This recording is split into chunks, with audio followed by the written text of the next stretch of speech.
Bismillahirrahmanirrahim. Assalamualaikum warahmatullahi wabarakatuh. Innal hamdalillah nahmaduhu wa nasta'inuhu wa nastaghfiruh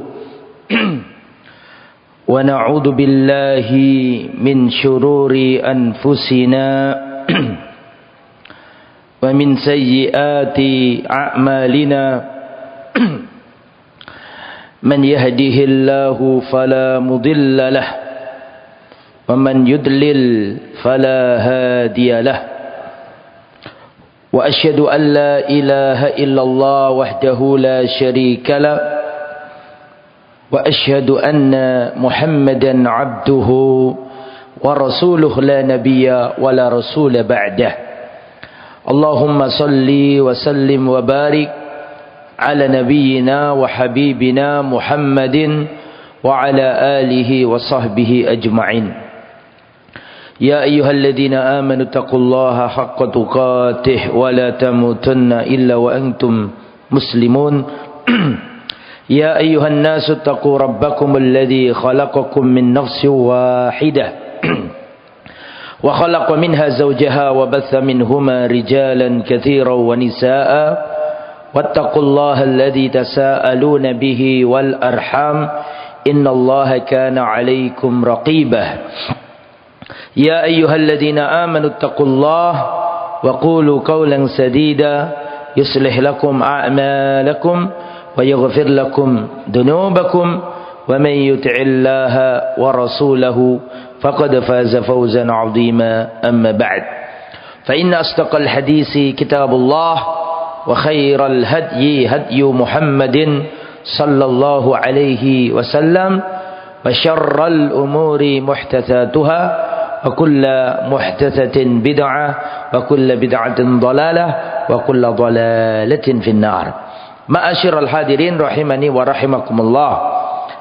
Para hadirin jamaah Masjid Namira Lamongan, semoga panjenengan semuanya, kita semuanya diridhoi Allah Subhanahu wa taala. Amin ya rabbal alamin. Alhamdulillah, kita bersyukur memuji Allah diberi kemudahan bisa kembali bertemu di Masjid Namira tercinta. Semoga perjalanan kita ke tempat ini menggugurkan dosa-dosa kita semua. Amin ya rabbal alamin. Salawat dan salam semoga terlimpahkan kepada baginda kita yang mulia Rasulullah Muhammad sallallahu alaihi wasallam beserta keluarganya, para sahabatnya dan seluruh umatnya yang setia berjalan di atas sunnah dan ajarannya. Tak lupa juga kita ucapkan jazakumullah khairan katsiran kepada seluruh jajaran pengurus Yayasan Masjid Namira dan Takmir Masjid Namira. Semoga apa yang sudah panjenengan upayakan demi makmurnya masjid ini, semua itu dicatat oleh Allah sebagai pemberat timbangan amal kebaikan di akhirat kelak. Amin ya rabbal alamin. Para hadirin rahimani wa rahimakumullah. Terakhir kita sampaikan Nabi Ibrahim alaihissalam dan Nabi Ismail alaihissalam. Tapi ingat, Nabi Ibrahim punya anak lagi. Kemarin yang kita kisahkan kan, Nabi Ibrahim dengan siapa? Ismail. Ya, kisah yang ada di Mekah. Kita belum menggali bagaimana dengan Nabi Ibrahim dan anak yang satunya, yang ada di mana? Syam, Palestina, dengan anaknya yang lain yaitu siapa? Ishak. Lah, nanti Ishak punya anak Yakub. Lah, ikhwatal iman rahimani wa rahimakumullah.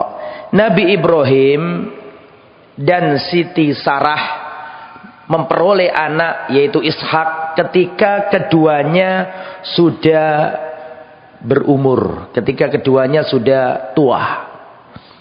Yang mana pada waktu itu Nabi Ibrahim didatangi para malaikat. Dan malaikat itu ngasih kabar gembira bahwa kamu wahai Ibrahim akan punya anak lagi selain siapa? Ismail. Hal itu sebagaimana yang Allah terangkan dalam surat Al-Hijr ayat 53. Datang para malaikat ke Nabi Ibrahim mengabarkan bahwa kamu akan punya anak. Dikatakan dalam Al-Quran, abasyartumuni ala an massaniyal kibar fabima tubashirun. Ya, malaikat ini mengabarkan ke Nabi Ibrahim bahwa akan punya anak. Padahal Nabi Ibrahim sudah massaniyal kibar, sudah sepuh. Nabi Ibrahim sudah syebeh, sudah tua rentah, tapi dapat kabar bahwa akan punya anak. Kemudian istrinya Nabi Ibrahim, yaitu Sarah, mendengarkan kabar gembira itu. Ya, dia mengatakan ajuzun akim, lu bisa tak punya anak? Wong suamiku itu sudah kibar, sepuh, dan akim. Akim itu apa akim artinya? Mandul, sudah gak punya anak lagi. Kemudian para malaikat berkata, ata'ajabina min amrillah. Hei Sarah, apakah kamu terkagum-kagum dengan perintah Allah atau dengan perkaranya Allah? Innama amruhu idza arada syai'an an yaqula lahu kun fayakun. Allah kalau sudah berkehendak, ya, maka perkaranya adalah jika Allah menghendaki sesuatu, maka Allah katakan kun, jadilah, maka jadilah ia. Singkat kata, kesimpulannya, Nabi Ibrahim alaihissalam memperoleh anak lagi di usia yang sudah tidak muda, ya, dengan istri yang bernama Sarah, punya anak namanya siapa? Ishak. Kemudian Nabi Ishak ini dalam riwayat punya 2 anak laki-laki, yaitu Yakub alaihissalam, nama lainnya adalah Israel, dan Al-Isu, ya, Al-Isu. Kemudian Nabi Yakub alaihissalam menikah sama anak pamannya. Jadi begini, Nabi Ishak punya ibu. Ibunya berarti kan siapa ibunya Nabi Ishak? Sarah toh. Yakub sendiri punya anak berapa tadi? 2. Di antaranya siapa? Mohon maaf. Ishak sendiri punya berapa anak? 2, yaitu Yakub dan Isu tadi kan. Nah, terus setelah itu Nabi Yakub menikah, bukan Nabi Ishak, keliru. Nabi Yakub menikah. Nabi Yakub menikah dengan siapa? Nabi Yakub ini punya paman. Nabi Yakub punya paman dari pihak ibu. Istrinya Nabi Ishak itu berarti kan mamanya Nabi Yakub. Betul? Halo? Saya ulangi. Nabi Ishak alaihissalam punya istri. Berarti kan apanya Nabi Yakub? Istrinya Nabi Ishak ini. Ibunya Nabi Yakub.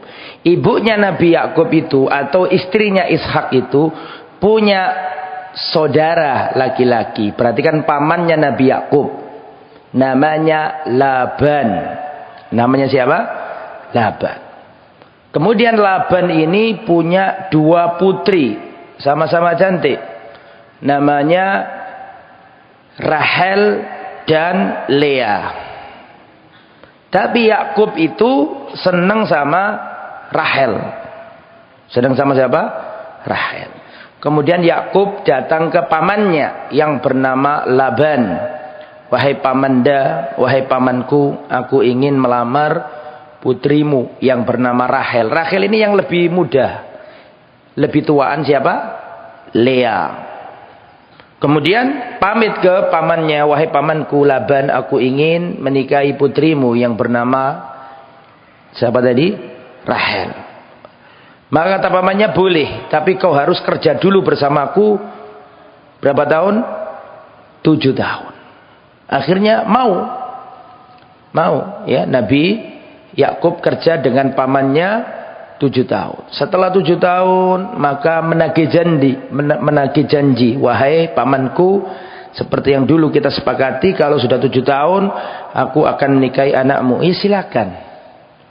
Tapi wahai Yakub, kamu nikah tidak boleh sama Rahel, harus nikah sama Lea. Maka kata Nabi Yakub alaihissalam, "Loh paman, bukankah dulu sudah kita sepakati bahwa aku ini minta Rahel, bukan minta siapa? Lea." Tidak bisa. Laisa min sunnati ahlina wa usratina. Bukan termasuk sunnahnya keluarga kita ini menikahkan anak perempuan yang lebih muda dan meloncati yang lebih tua. Seperti wong Lamongan juga seperti itu kan? Kalau ente mau, ya sudah, maka harus nikah sama siapa? Lea. Akhirnya kepeksa, dan dia gimana lagi? Mau nikah Israel atau Nabi Yakub ini sama perempuan namanya Lea. Tapi dia itu cintanya sebenarnya sama siapa? Rahel. Maka dia berkata kepada pamannya, "Paman, aku ingin menikah Rahel." Ya sudah, saya terima nih Lea nih. Tapi saya itu pengen menikah dengan siapa? Rahel. Ya, boleh, tapi kau harus kerja dulu bersamaku 7 tahun lagi. Saking cintanya nih Nabi Yakub mau. Dan itu jangan menganggap aneh ya, biasa, itu zaman dulu. Seperti kisahnya Nabi Musa, masih ingat?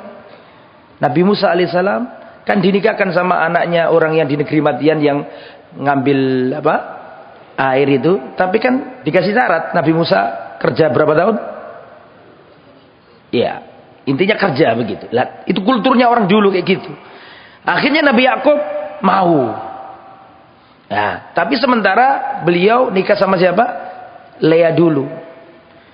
Dan nikah sama Lea ini punya anak 6 perempuan. Meskipun kepaksa ternyata ya 2 anak 6.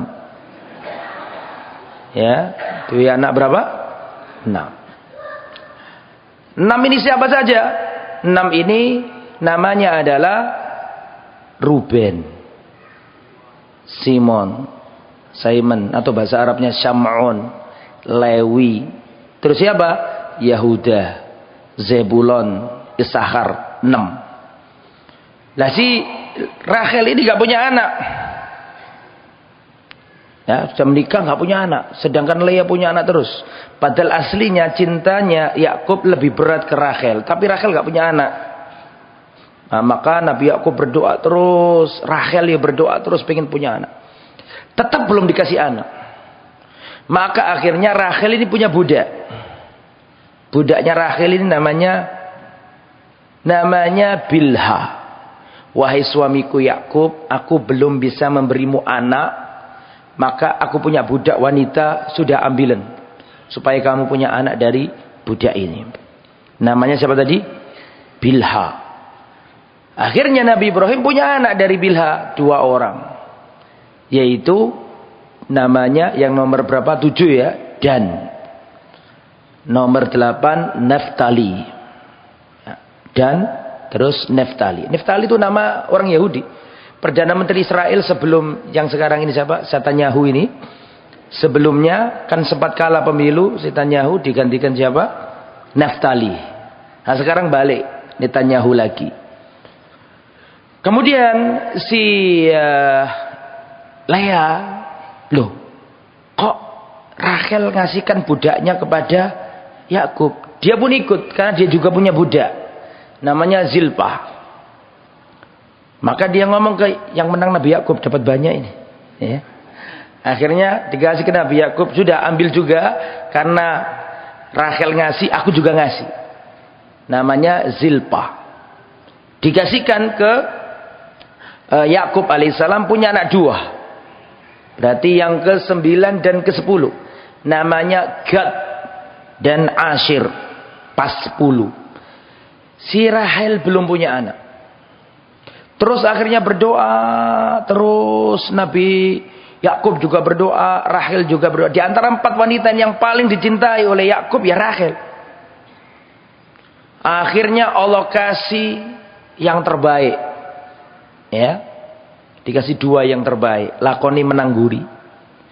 Yang nomor 11 namanya Yusuf alaihissalam yang jadi nabi itu.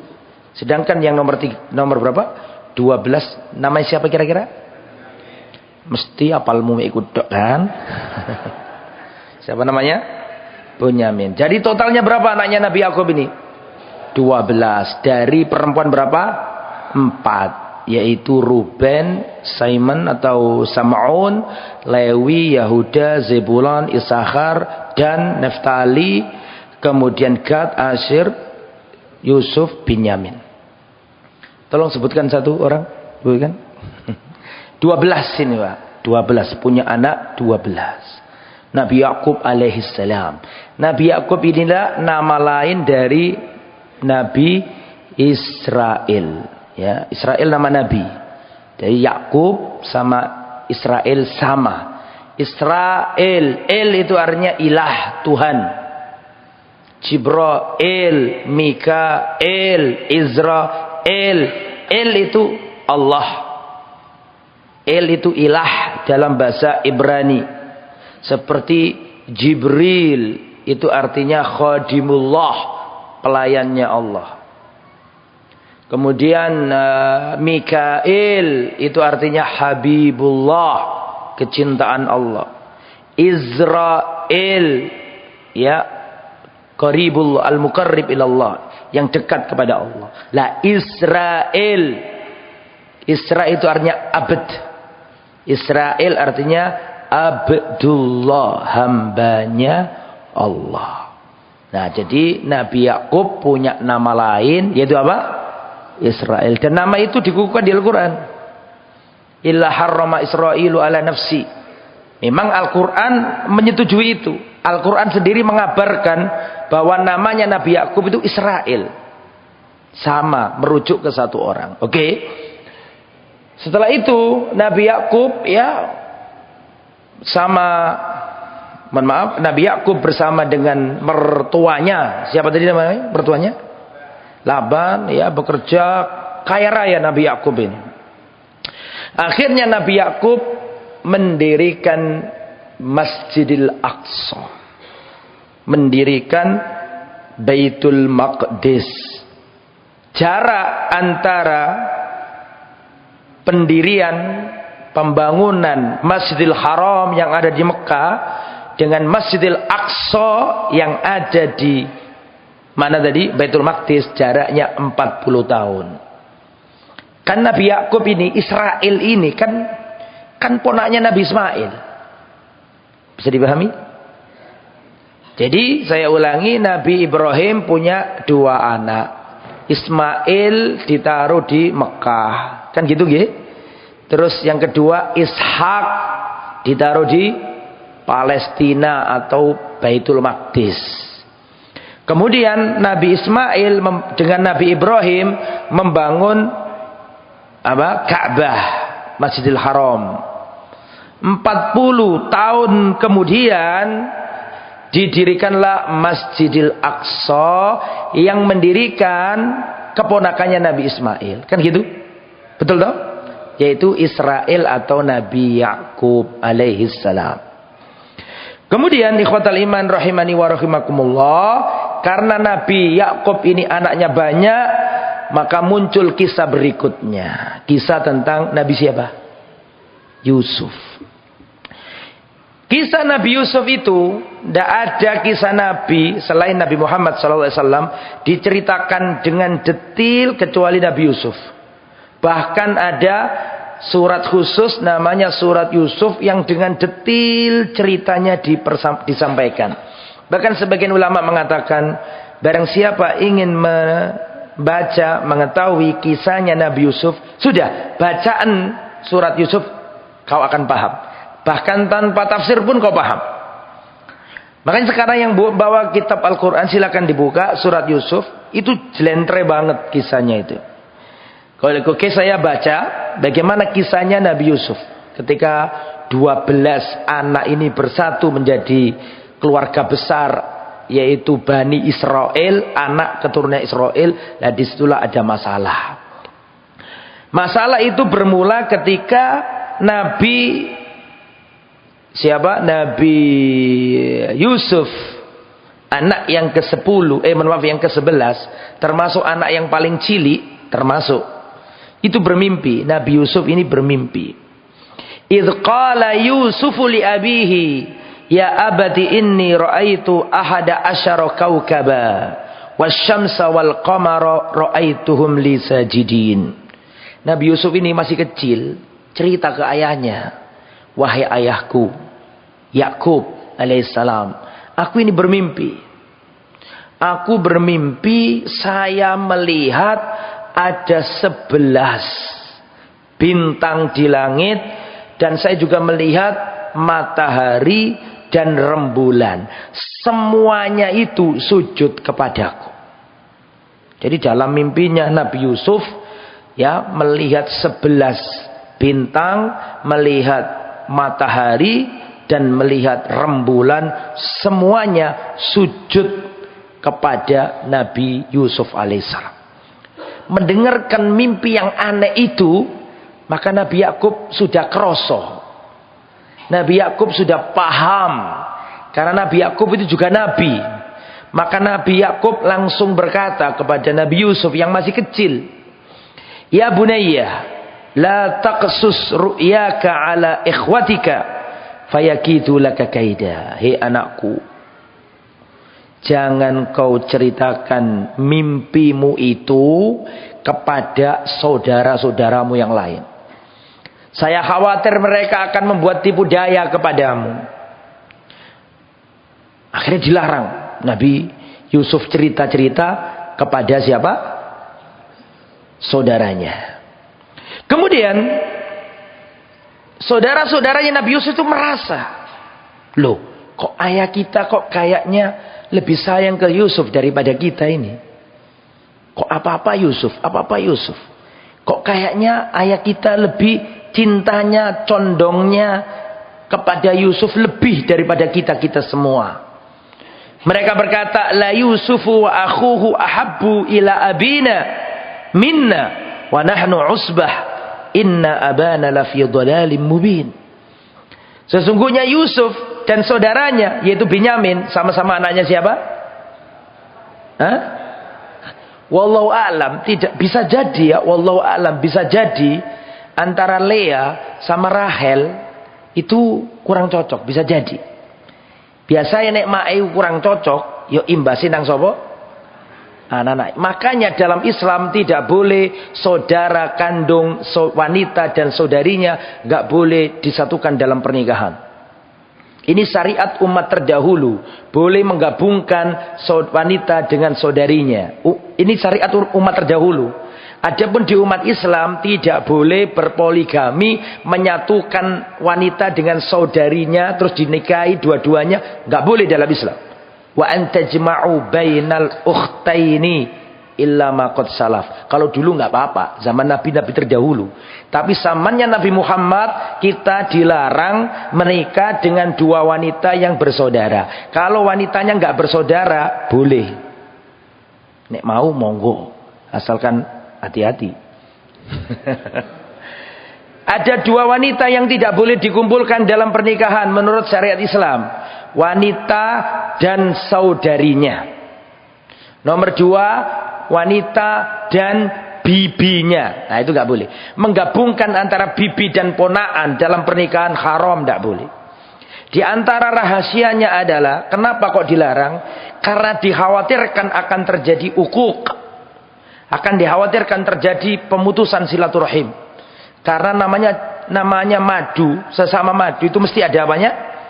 Ada cemburu-cemburunya. Nah, kalau itu sesama saudari dikhawatirkan akan memutuskan tali rahim. Bisa dipahami gak kira-kira? Kalau ponaan sama bibi dikhawatirkan nanti silaturahim terputus, maka dalam syariat Islam tidak diperbolehkan. Umat terdahulu boleh. Nah, bisa jadi wallahu alam gak ada keterangan, bisa jadi tidak menutup kemungkinan karena rivalitas sesama madu, maka antara Lia dengan siapa tadi? Rahel, bisa jadi ada gesekan. Biasanya nek wong tuwe musuhan, biasanya anaknya elok musuhan. Halo. Setuju tak gak? Kok ya gak setuju lah. Ya, kemungkinan itu, Pak. Jadi Nabi Yusuf ini, ya, saudara-saudaranya merasa, loh kok ayah kita kok lebih timbang siyen, pilih kasih. Menurut mereka nih, Nabi Yusuf ini kok diutamakan daripada kita, kata saudara-saudaranya Nabi Yusuf. Dan apakah benar Nabi Yakub itu lebih condong hatinya kepada Nabi Yusuf? Jawabannya benar. Jawabannya apa? Benar. Loh, kok bisa begitu? Ada banyak alasan. Di antaranya ada 3 alasan. Ini jarang disampaikan. Kenapa kok Nabi Yakub dikatakan lebih condong ke Nabi Yusuf? Banyak alasan. Di antaranya ada 3 alasan. Alasan yang pertama, annal hubba syai'un fitriyun la yamlikhul insan. Karena cinta itu fitrah, nggak bisa dipaksa. Sebagaimana Rasulullah punya istri banyak, maka kecondokan hatinya Nabi yang paling condong di antara istri-istrinya yang banyak siapa? Siti Aisyah. Dan itu Allah tidak menghukum gara-gara itu. Karena itu amalia hati. Allah yang punya hati. Allah yang membuat condong. Yang penting nafkahnya adil. Yang penting turune adil. Yang penting nginepe adil. Ada penurusan hati, kita nggak diadab gara-gara itu. Karena cinta itu Allah yang menganugerahkan. Bisa dipahami enggak? Nah, sama dengan cintanya Nabi Ibrahim ini, itu secara, kok Nabi Ibrahim? Nabi siapa? Yakub. Secara fitrah beliau lebih condong ke Yusuf. Dan itu biasa. Jangankan anaknya sampai rolas, wong anakmu telu lho. Kadang-kadang kecondongan hatimu kepada si A mesti ono. Ngono ku boleh, yang nggak boleh kamu nggak adil. Sekedar hatimu condong ke salah satu itu nggak diadab oleh Allah. Karena hati itu yang punya Allah, yang bolak-balikkan hati Allah, yang menitipkan perasaan ini sampai kepada orang itu ya Allah. Kalau kecintaanmu kepada salah satunya lebih, itu nggak ada masalah. Yang penting tetap kamu harus apa? Adil. Kasih sayangmu harus sama. Tidak boleh kamu pilih kasih. Adapun perasaan hati itu milik Allah. Allah yang ngasih. Jadi itu fitrah, biasa, nggak apa-apa. Boleh. Alasan yang kedua, kenapa kok Ibrahim dan siapa tadi satunya?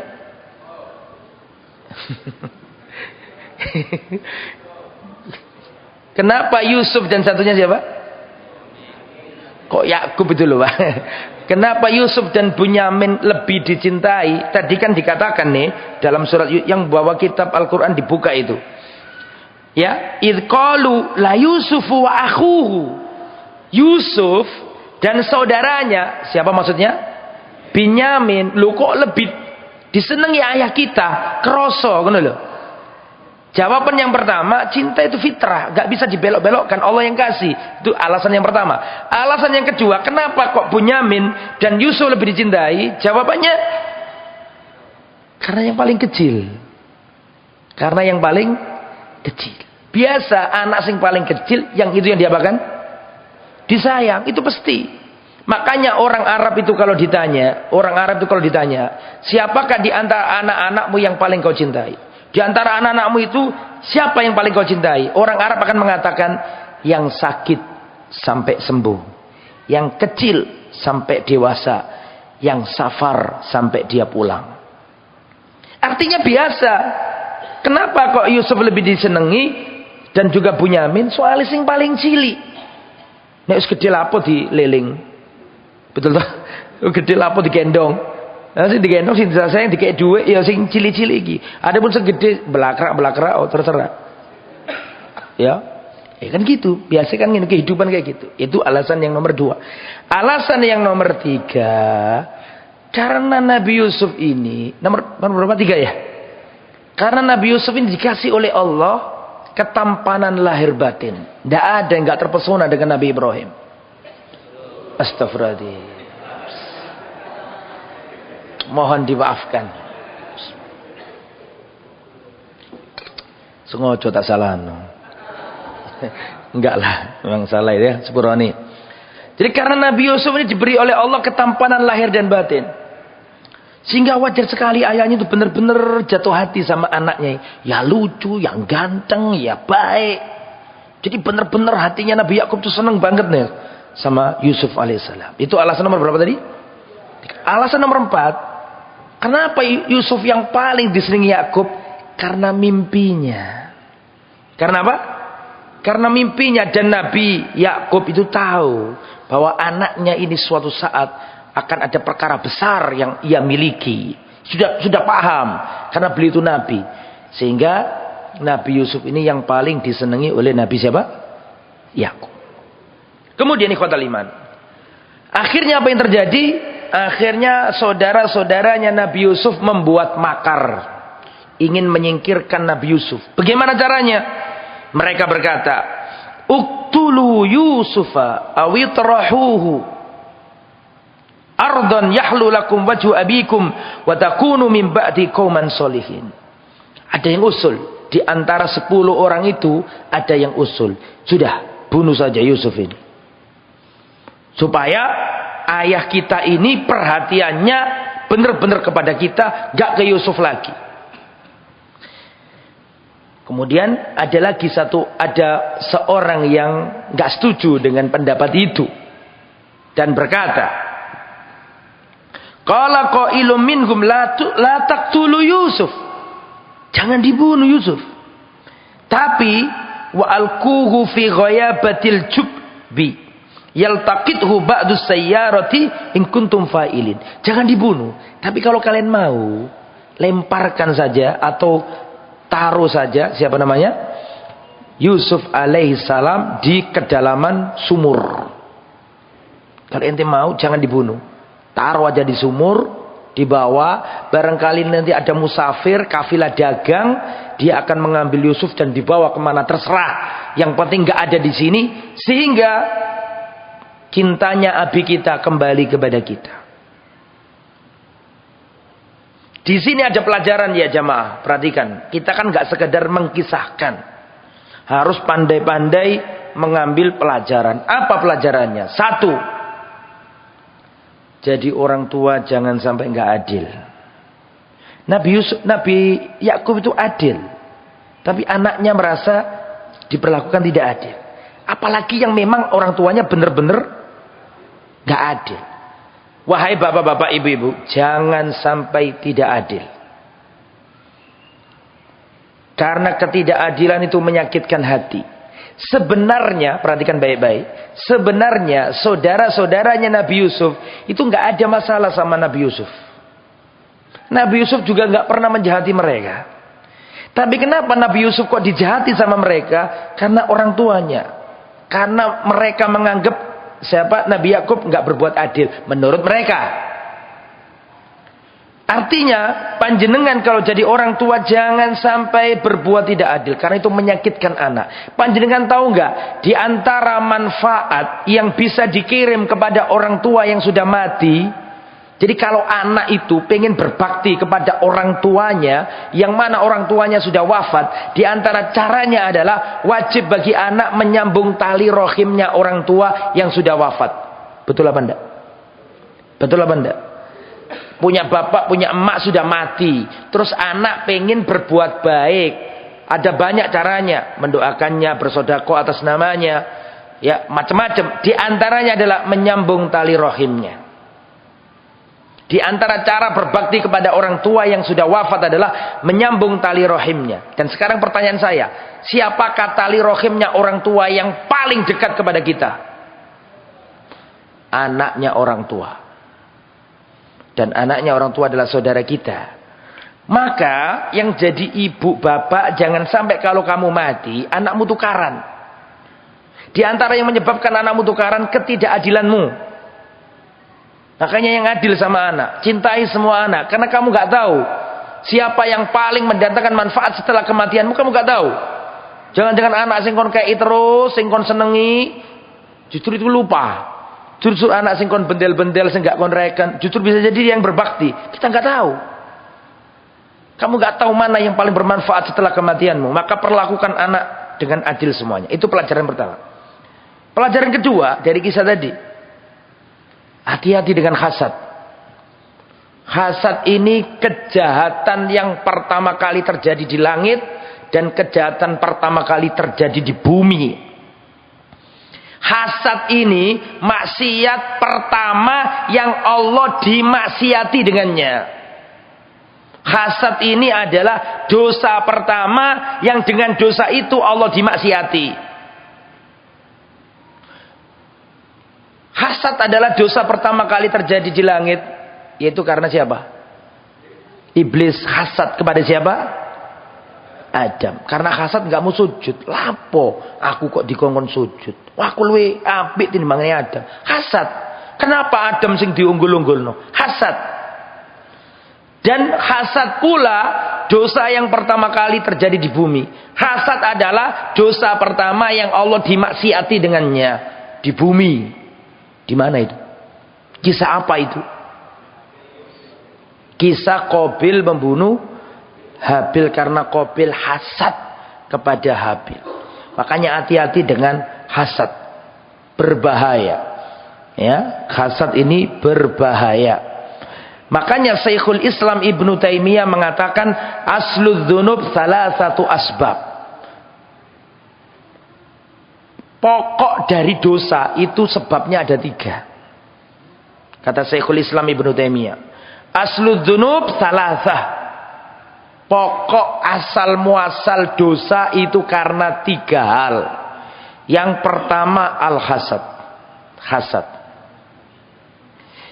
Yang kedua al-kibr. Sombong. Yang nomor berapa? 3 al-hirs. Ambisi.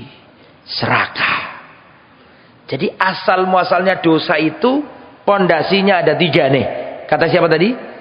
Syekhul Islam Ibnu Taimiyah. Ada 3. Yang pertama al-hasad. Yang hasad artinya iri dengki. Yang nomor 2 adalah al-kibr atau sombong. Sedangkan yang nomor 3 adalah apa tadi? Al-hirs, ambisi atau keserakahan.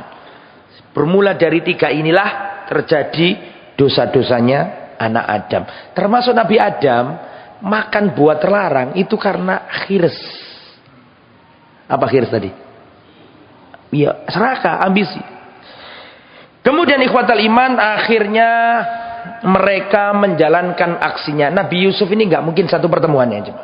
Karena kisahnya panjang. Belum nanti ke Mesir dan seterusnya. Jadi mungkin 2 pertemuan atau 3 pertemuan. Kemudian ikhwatal iman rahimani wa rahimakumullah, akhirnya mereka menjalankan apa yang sudah mereka rapatkan.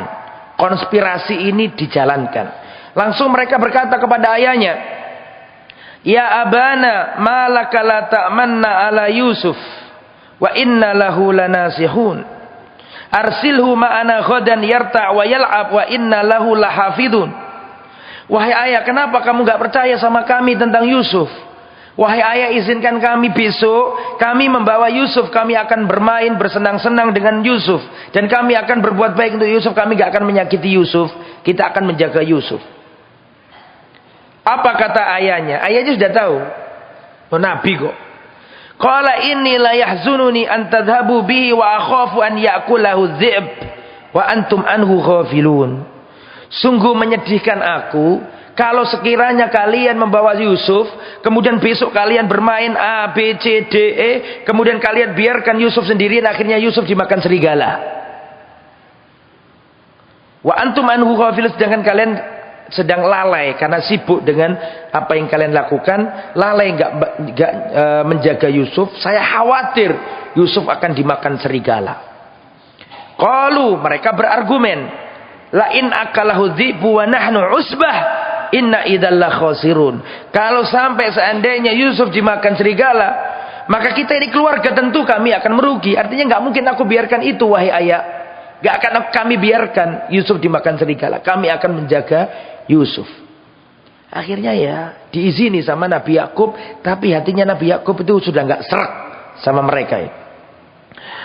Falamma zahabu bihi wa ajma'u an yaj'alu fi ghayabatil jub wa auhayna ilaihi latunabba'annahum bi amrihim hadza wa hum la yash'urun. Benar, mereka mengeksekusi apa yang sudah mereka rencanakan. Akhirnya Nabi Yusuf ditelanjangi.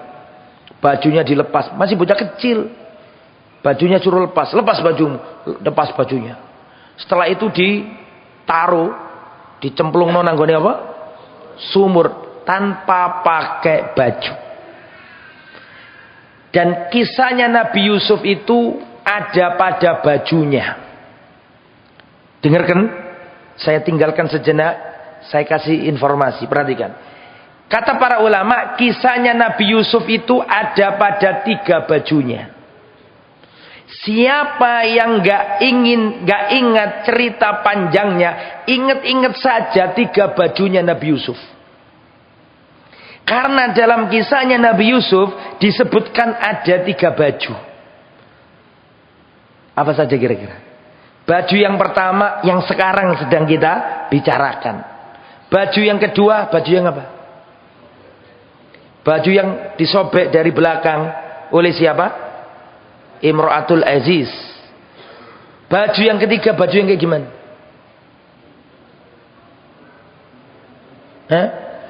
Baju yang disuruh bawa kakak-kakaknya itu kembali kemana? Palestina, supaya nanti diraup nanggone ayahnya, sehingga ayahnya balik bisa melihat lagi. Nek sampean durung paham gak apa-apa, sing penting iling-iling ya. Ono berapa kelambi tadi? 3 kelambi. Nanti saya ceritakan. Kalau cukup waktunya, kalau enggak berarti selanjutnya. Nah, ini baru kisah tentang baju yang nomor berapa? Pertama. Nabi Yusuf dicemplung nanggone sumur dalam. Setelah itu apa yang dilakukan mereka? Mereka melumuri bajunya Nabi Yusuf dengan apa? Darah bohong-bohongan. Bukan darahnya Nabi Yusuf. Tapi mereka mengambil hewan ternak atau apa, disembelih terus dilumurkan ke bajunya Nabi Yusuf. Setelah itu mereka datang kepada ayahnya.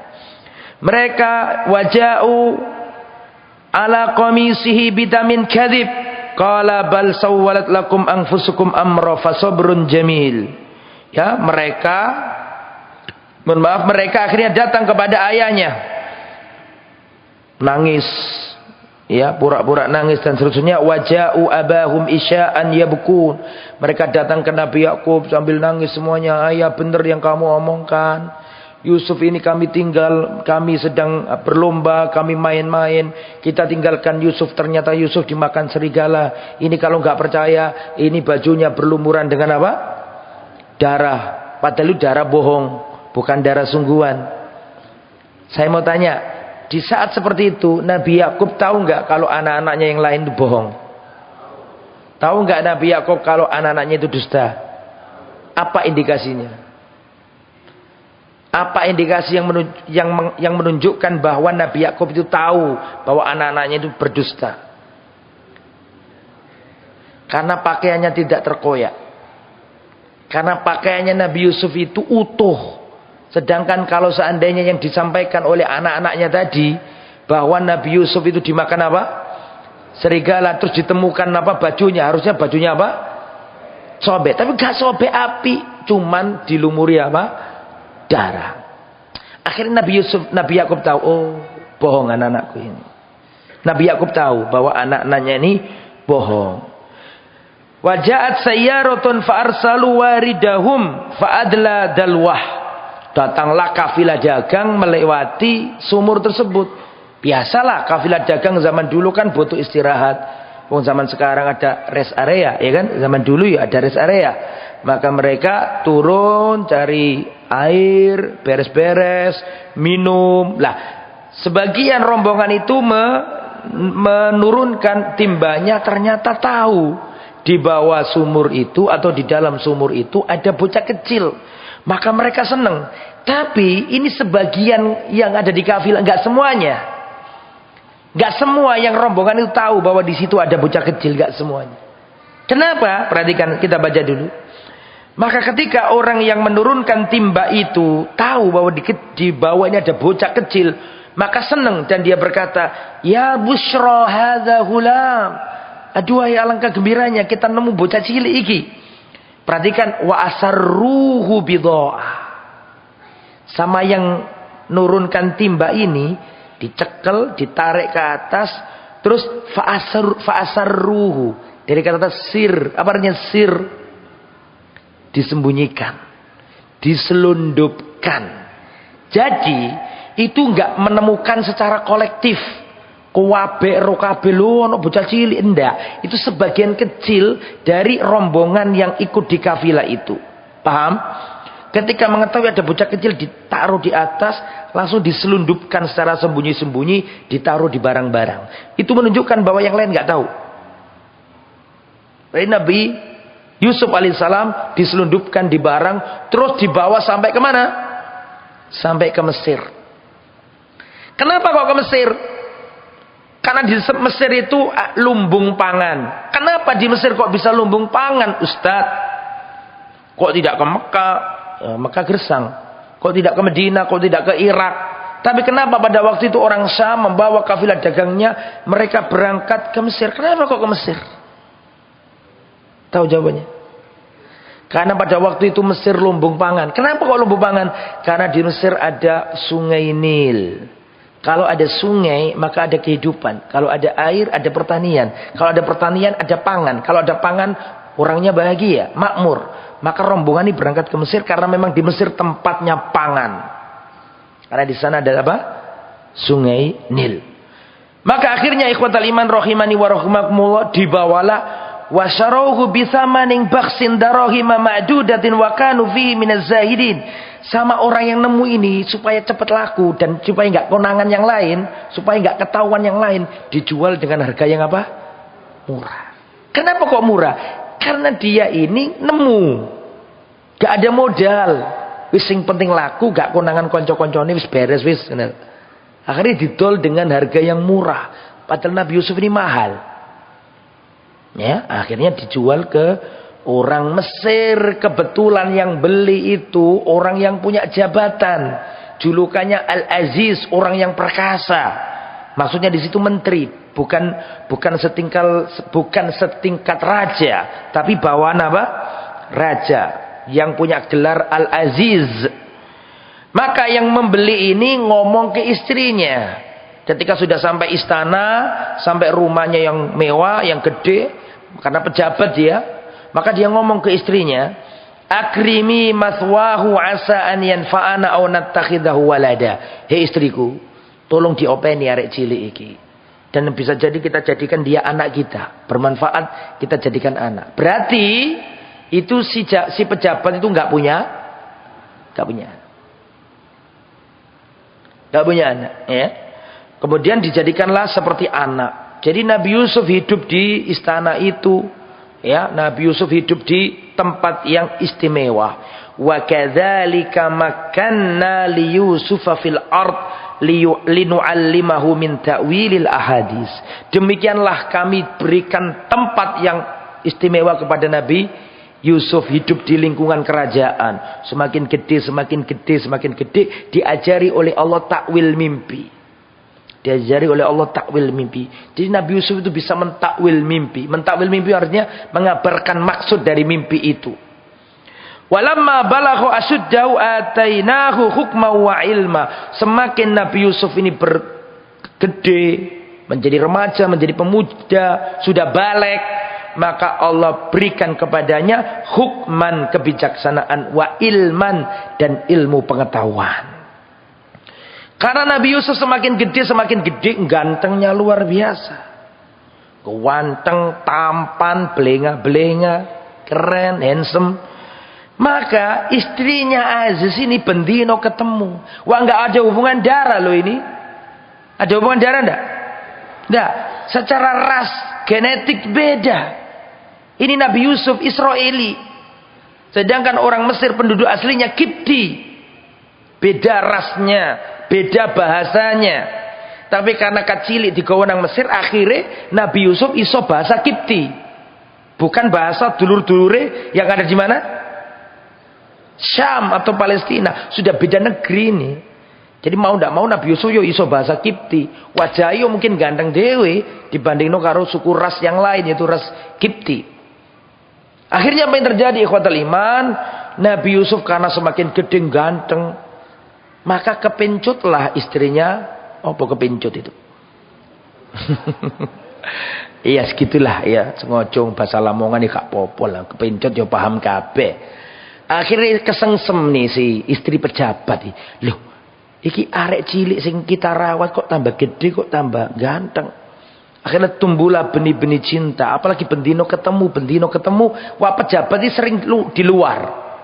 Akhirnya apa? Warawadat hullati huwa fi baitiha an nafsihi. Maka istrinya pejabat itu menggoda Nabi siapa? Yusuf. Wa ghallaqatil abwab, dan pintu-pintu ditutup, pintu-pintu dikunci rapat. Setelah itu tidak ada orang, tidak ada siapa-siapa kecuali si wanita ini dan Nabi Yusuf. Tentu namanya orang niat menggoda, berarti sebelumnya sudah mandi dulu.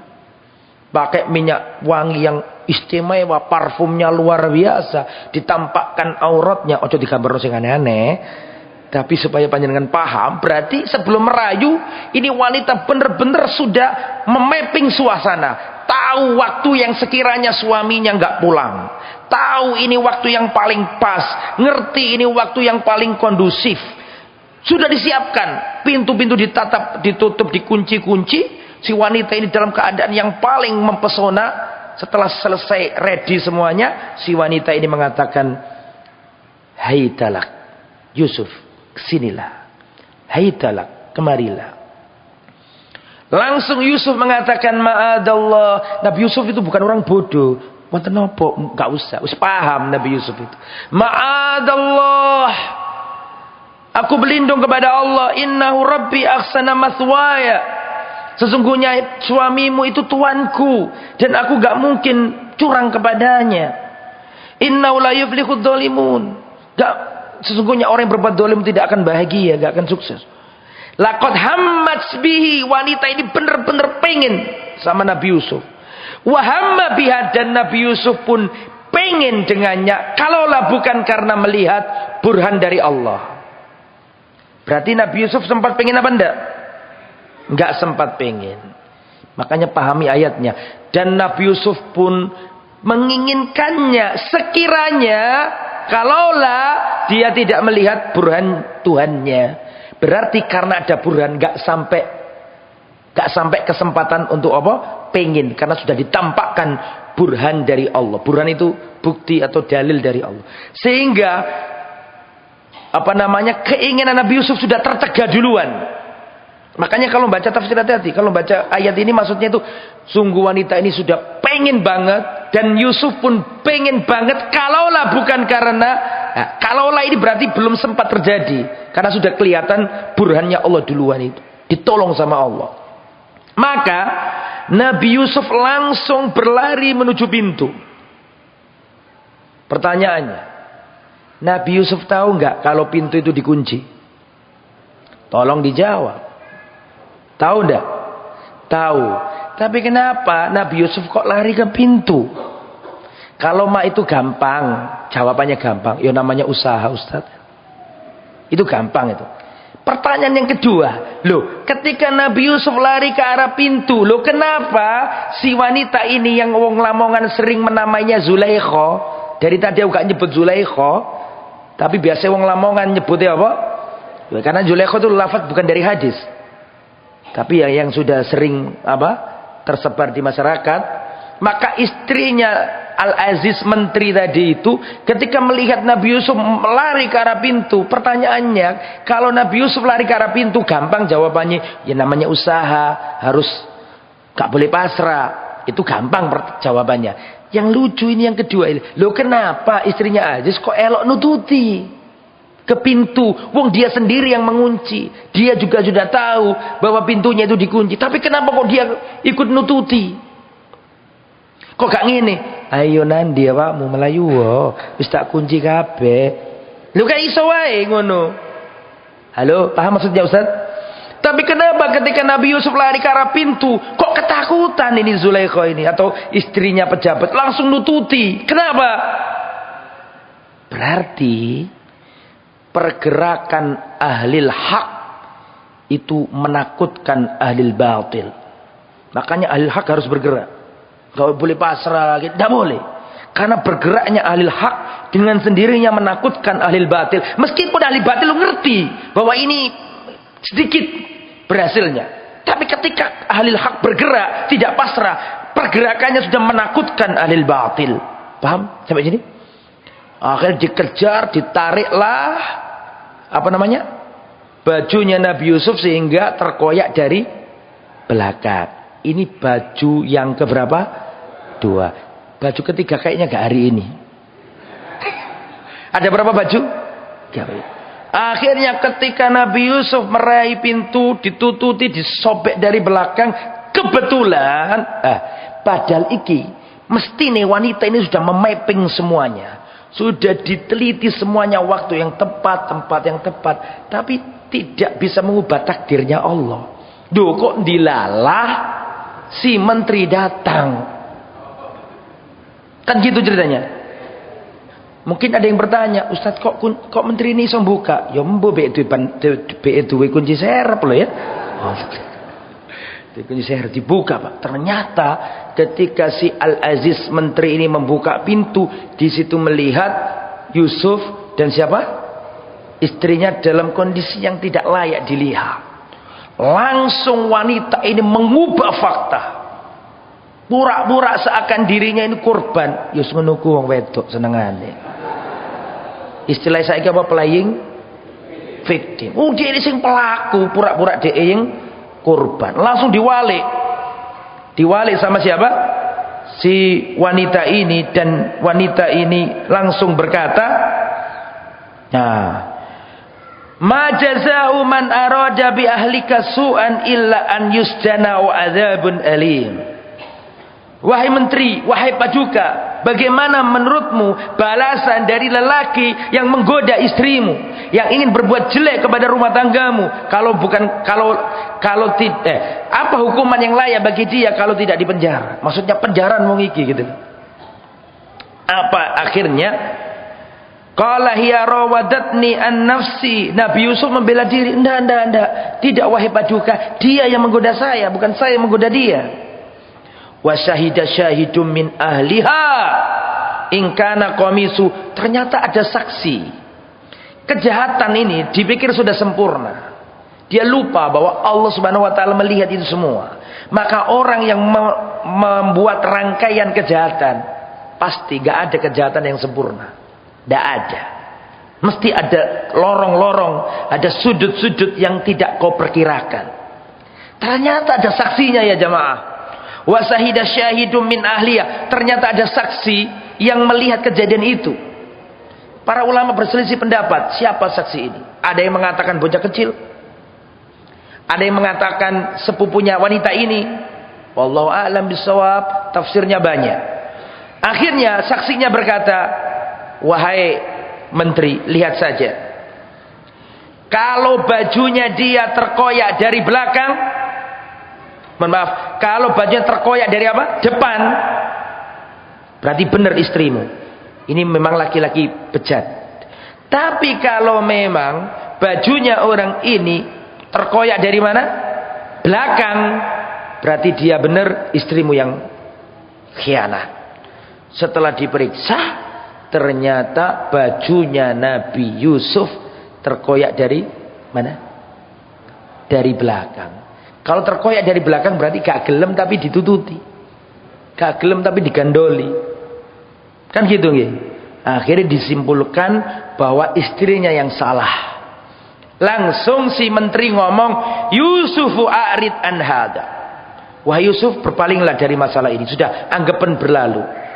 Wastaghfiri li dzanbik, dan kamu wahai wanita bertobatlah, mintalah ampun karena kesalahanmu.